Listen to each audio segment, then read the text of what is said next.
Ika, ano? May naaraman ako sa imo, ha? Igdi-diskartian mo pala si Maria.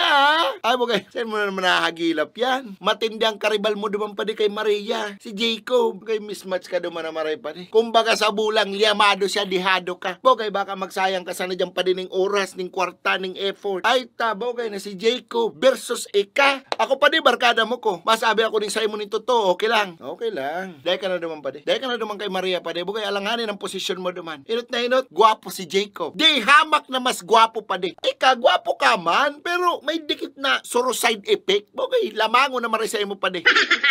Di, hamak na mas macho to si Jacob. Walo ang abs ka to pa di. Nagmumodel ito. Uwi ka, anong ugwa ka? Tabs, nasubrahan sa bahaw. O di, hamak na mas halangkaw to sa imo pa di. 6'3". Uwi ka, 9'2". 9'2 sa pagtalubo. Bogay na akong kinakabahan sa imo pa di. Well, di siya nangalangkaw. And di, hamak na mas makwarta to sa imo pa di. May auto, may big bike, may sadiring harong, may negosyo, big time.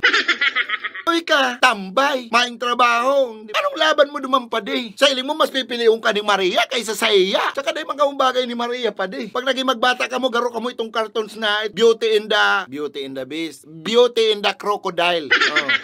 Oh.